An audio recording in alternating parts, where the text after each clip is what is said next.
Changer les pneus, réserver l'appartement des vacances, faire les courses, ça vous prend la tête et du temps. Pas de problème, vous pouvez confier désormais vos tâches quotidiennes, vos petites corvées, à des sociétés de conciergerie. C'est un business en pleine expansion. Reportage Marc Alguevert. Avoir enfin l'étagère de ses rêves sans aller au magasin ni la monter soi-même, rien de plus simple, il suffit d'engager un concierge à domicile. Pour Alexandra Martin, c'était une évidence. Cette responsable de ressources humaines vient de s'installer près de Lausanne après avoir fait carrière à Londres. Ce service s'occupe de tout. Comme ça, vous pouvez aller vous occuper de vos enfants, faire la cuisine et aller au travail. Et profiter d'être en Suisse. Donc c'est un soutien essentiel. Un soutien qui a un prix. 45 francs pour une heure de montage. Le tarif est plutôt abordable pour les expatriés comme Alexandra Martin, une clientèle souvent très occupée. Ils veulent vraiment avoir un seul interlocuteur pour l'ensemble des choses qui touchent leur maison. L'entretien intérieur, extérieur, des petits problèmes d'électricité, de montage de lampes, de montage de meubles, de lavage de voitures ou de trouver une femme de ménage. Je pense que d'avoir une seule entreprise à qui avoir affaire, c'est quand même un avantage. Hasard ou non, c'est une majorité de clientes qui a accepté de nous recevoir.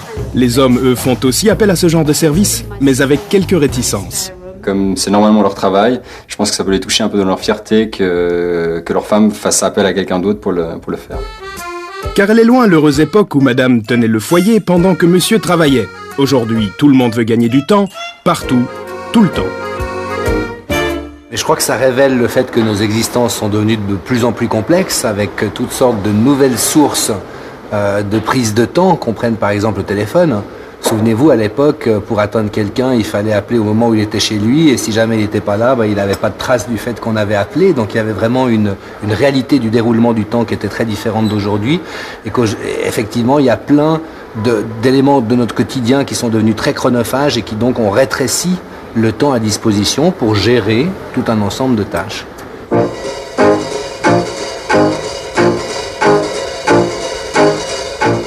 Et l'homme, que devient-il dans cette aventure des temps modernes? La réponse appartiendrait aux médecins si cette marche de rouleau compresseur laissait encore le temps de comptabiliser les attaques cardiaques et les maladies nerveuses. Autre lieu, même rythme, effréné. Nous sommes à Neuchâtel, Christine Calvino travaille à 100% dans cette fiduciaire. Sa solution s'appelle Johanna Eidam. La jeune femme l'épaule depuis plusieurs mois pour toutes les tâches du quotidien. Les clés comme convenu. D'accord. La voiture est sur le parking devant. Okay. Ça m'a amené énormément de calme parce que finalement, dans la vie professionnelle, on a beaucoup de rôles qui nous prennent du temps au niveau de notre activité professionnelle, plus les rôles qui sont souvent quand même attribués aux femmes dans la vie privée, donc de s'occuper de tout ce qui est autour, qui est en fait ça aussi en 100%. Alors, plutôt que de vivre à 200%, aujourd'hui, Christine Calvino délègue le lavage de sa voiture. Tarif 40 francs de l'heure. Le service intéresse de plus en plus, mais pour les clients, ça n'est pas toujours facile d'en parler. Les gens autour de vous savent que vous faites appel à ces services ? C'est pas toujours le cas. Il y a certaines personnes à qui je ne l'ai pas forcément dit parce que ça me gêne quand même. Il y a un gros tabou autour du fait de déléguer des activités qui sont, encore une fois, données normalement aux femmes par rapport aux stéréotypes de notre société suisse. C'est un signe extérieur de richesse et de réussite que de demander des prestations à l'extérieur. Et autant dans le monde anglo-saxon, on tendra plutôt à mettre ça en avant, en disant qu'on a eu recours à tel ou tel service dans telle ou telle occasion, autant en Suisse, on se gêne de l'impact que ça pourrait avoir et de l'image que ça pourrait donner.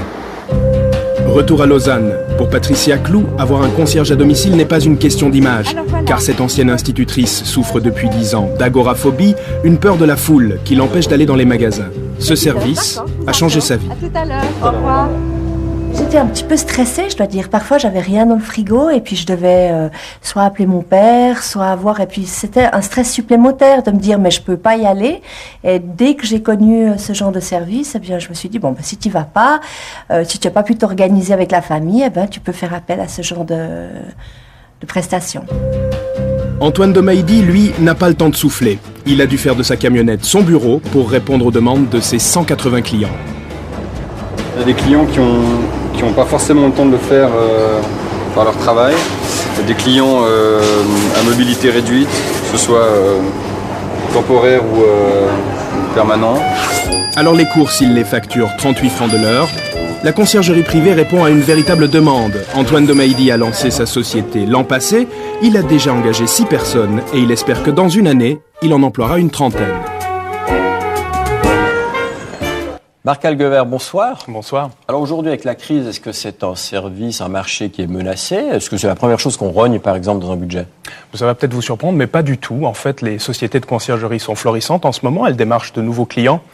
Une des raisons là derrière, c'est que beaucoup de clients sont des expatriés, des gens qui, d'un côté, ont un revenu plutôt confortable, mais surtout culturellement, ils ont l'habitude d'avoir un concierge à domicile, ça fait partie de leur lifestyle, donc forcément, même en période de crise, ils ne sont pas du tout prêts à y renoncer.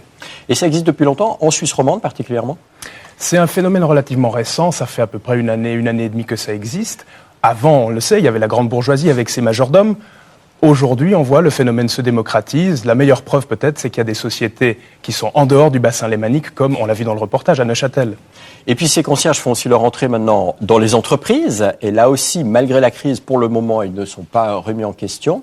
Vous en avez rencontré, je crois, aussi. Oui, tout à fait. Et alors là, dans les entreprises, il faut dire que l'attitude des patrons n'est pas totalement désintéressée. Il y a plusieurs études qui montrent qu'un employé passe en moyenne 20% de son temps de travail à régler des problèmes personnel au bureau, ça pose problème. Donc la solution, on l'a trouvée aux États-Unis. Ça fait déjà longtemps qu'il y a des concierges d'entreprise là-bas.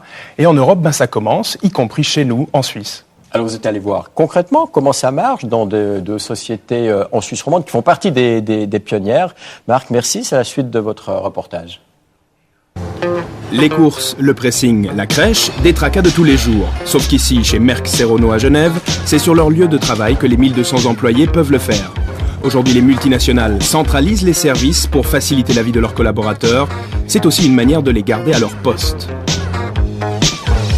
Il n'y a pas de choses cachées là derrière, c'est simplement une offre que le collaborateur va saisir, va trouver intéressante pour lui. Ça lui permettra peut-être de passer moins de temps en ville à faire des courses, en direction du collaborateur et de son équilibre.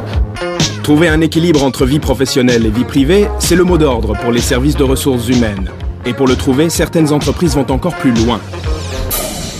Les 130 salariés de cette banque de gestion de fortune ont accès 2 jours par semaine à un concierge digne d'un grand hôtel. Il est payé par la banque, seules les prestations sont facturées aux collaborateurs. Et il organise tout, une bonne table au restaurant, le changement des pneus ou même une fête d'anniversaire.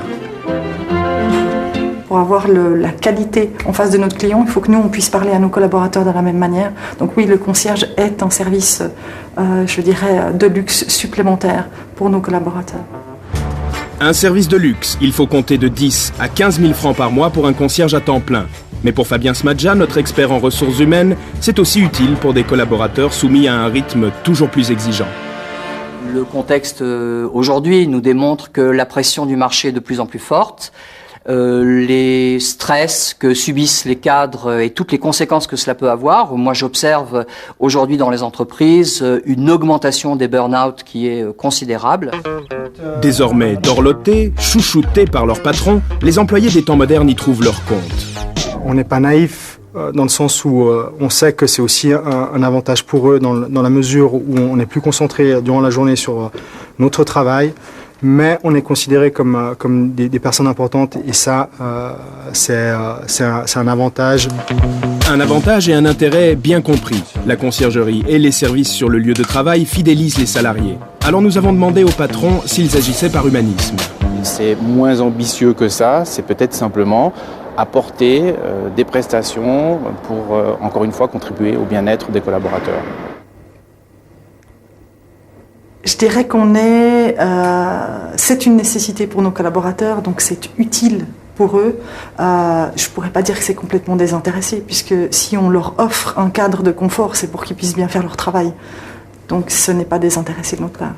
Un peu dans les deux. L'utilitarisme, c'est pour l'entreprise d'optimiser ses ressources. L'humanisme, c'est pour l'entreprise de créer un environnement de bien-être autour de ses collaborateurs. Il faut créer une espèce d'équilibre.